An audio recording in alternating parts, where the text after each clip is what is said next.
Zazie on the Metro by Raymond, forgive me please, Raymond Queneau, Queneau, and very importantly, translated by Barbara Wright.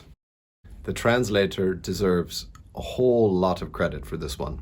Zazie on the Metro, published in 1959, is the story of, is it a 9-year-old girl?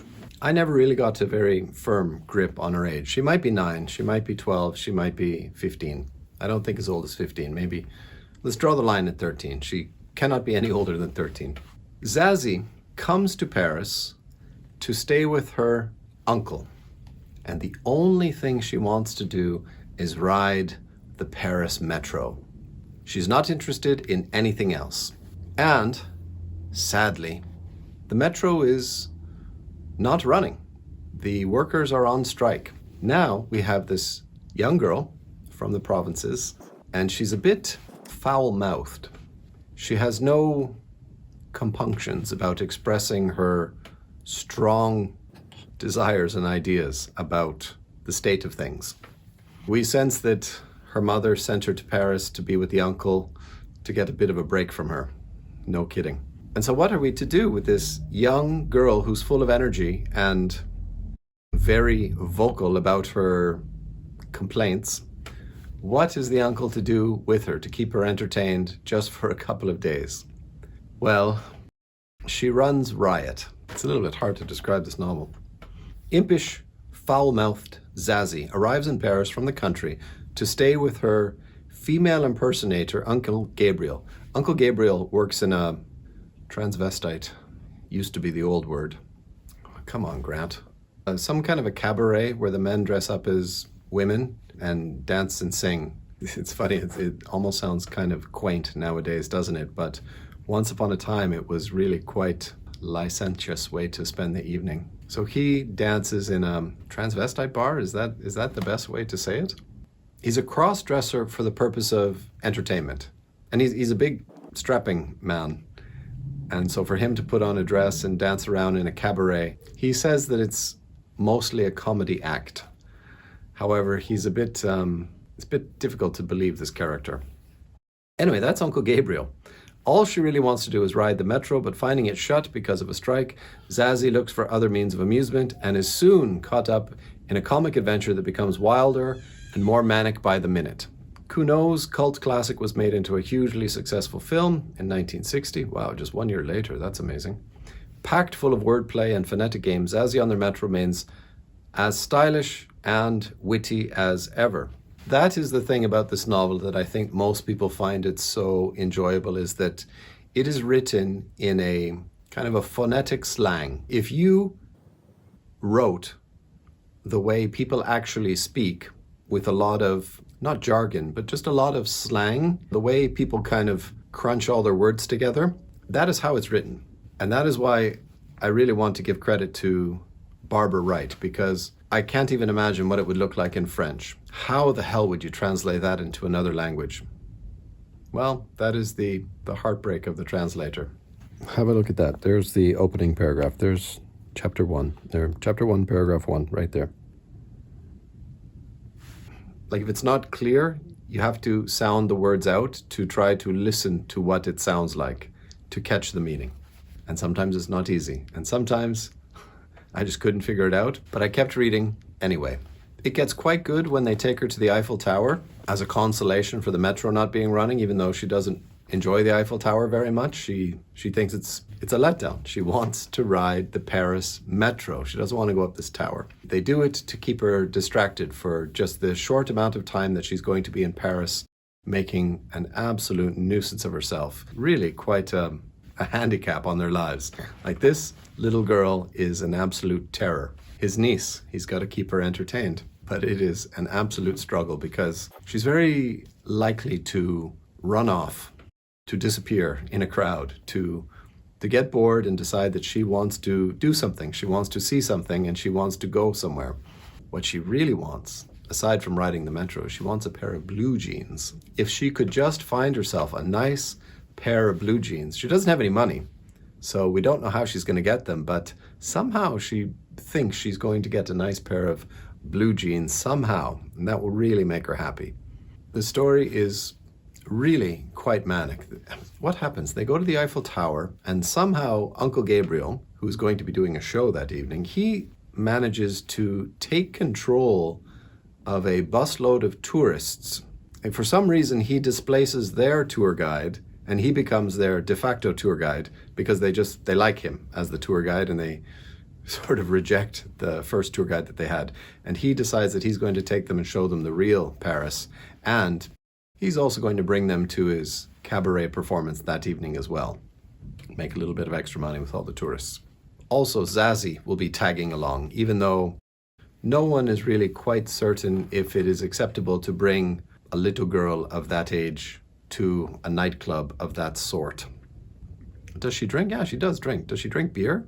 I think she drinks beer. Now, this novel was written by Raymond Queneau, and he was apparently some kind of mathematical genius. Not only that, but he was one of the founders of this very artistic collection of writers known as the Oulipo group in 1960. He was one of the founding members. One of the principles of this Oulipo group was that they wanted novels and writing to be based on new forms or new schemes or new methods of telling stories. In Queneau's concept, that he wanted to write stories that were based on mathematical problems.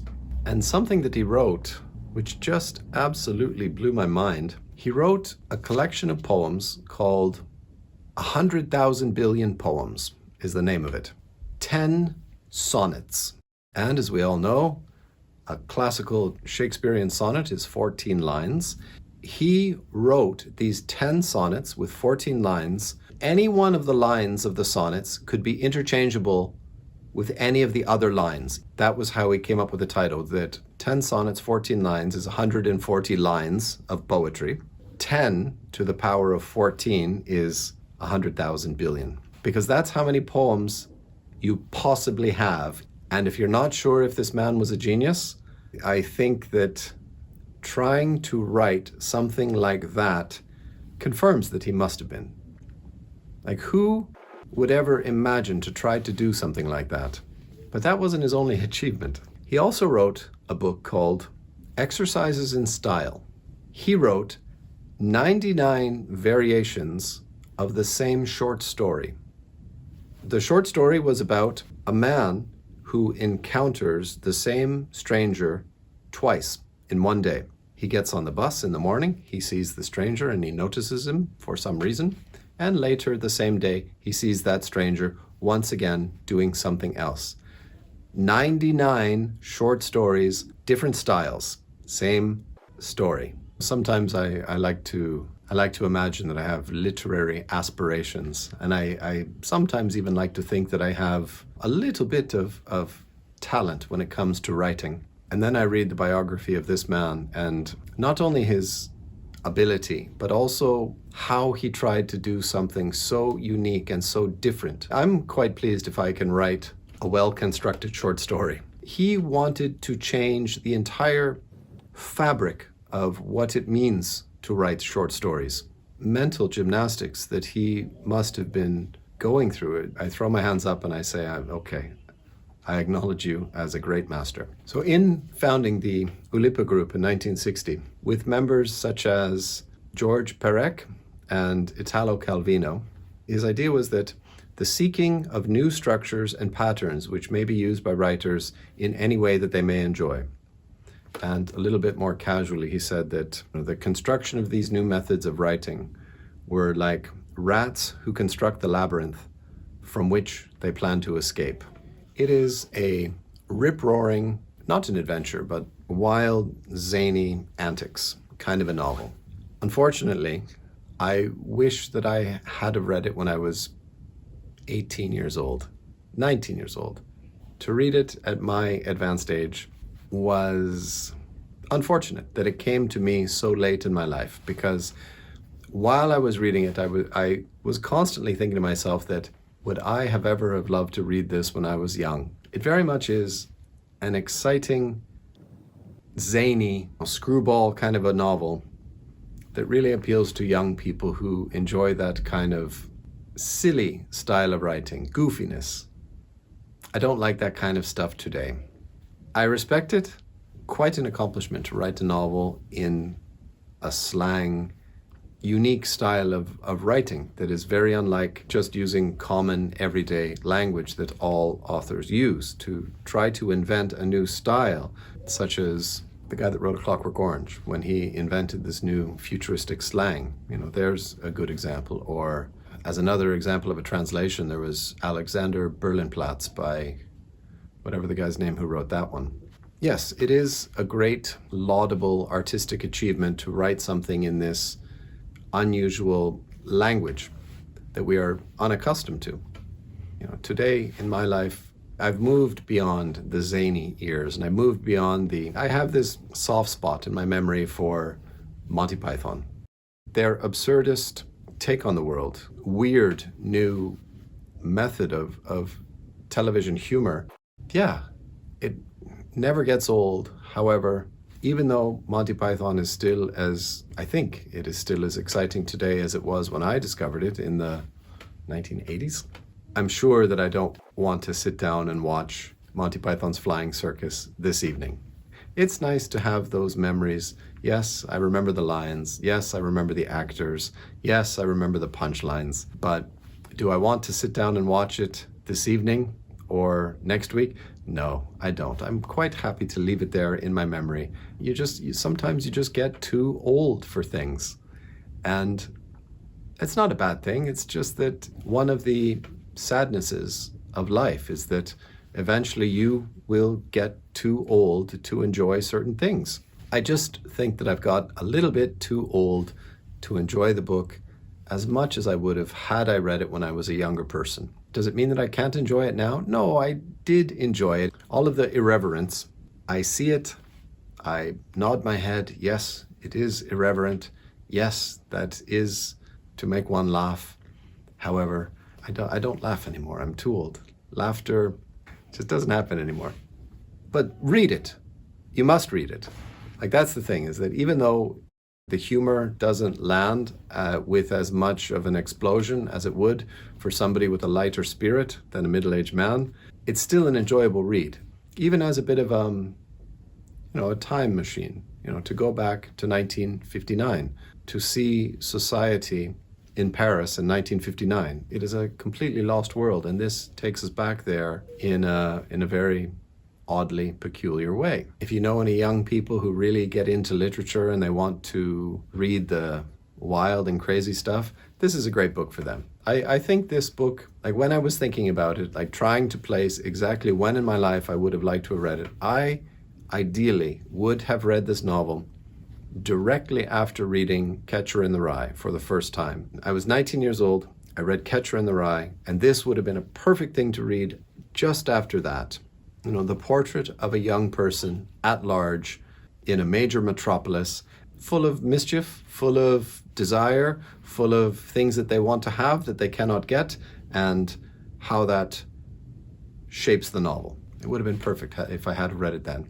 Unfortunately, I'm reading it now when I am this old man who just doesn't seem to be able to enjoy life the way he used to. Oh, I remember when I had teeth, I used to be able to eat corn on the cob. God, it was like heaven. You want to know something? This is a personal thing. Don't listen. I saw my wife, and she was putting on her socks, standing up. She lifted up one leg off the floor, and she put a sock on. She put that foot down, and she lifted the other. And I put on my socks sitting on the edge of the bed. I used to be able to stand up, putting on my socks. And I looked at her, and I thought, how long has it been since I have done that? To stand up and put my socks on while standing up. I think it has been years. I think there was actually a time in my life where I sat down to put my socks on, and I had a moment thinking, I'm getting old now. Instead of standing up, putting my socks on, sitting down, maybe that is the ultimate step to old age. Gray hair, okay, people get gray hair. Sore joints, well, it depends how much sports you do or how overweight you are. But sitting on the edge of the bed to put your socks on rather than standing up and doing it like a young, vibrant person, maybe that's it. Maybe that day, write that down in your calendar, your diary, the day you had to sit on, like had to, you couldn't do it. Maybe because you had a hangover, or you're too heavy now, or you're just too precarious on one leg. Write that down in red. Today, I sat on the edge of the bed to put my socks on. I am now officially an old person. So that's my, oh yeah, let's do a book lottery. I still have patrons on Patreon who have their name in this jar. $5 a month on Patreon. There's a link below. Please support a good cause. I'm trying to make exciting videos. I'm going to pull out a name. You'll get this, my European book, The Friend from Budapest by Grant Shipway. That's my writing. I'll send that to you. And I'll send you this, Zazie on the Metro. It's a nice copy. All right, new patron, Carmen. Hello, Carmen. Thank you for supporting me on Patreon. Carmen, please write to me, grantlovesbooks@gmail.com. Send me your mailing address.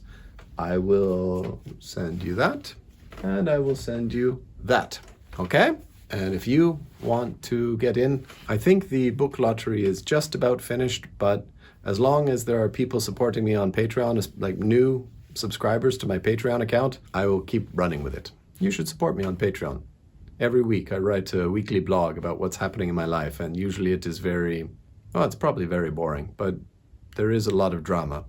Well, old man drama. Maybe you're a young person and you're thinking to yourself, gosh, what would really fill up the void in my soul is to read the weekly blog of an old man who sits down to put on his socks. That would really make me happy, I'm sure. Thank you very much for watching, everyone. Have a great day.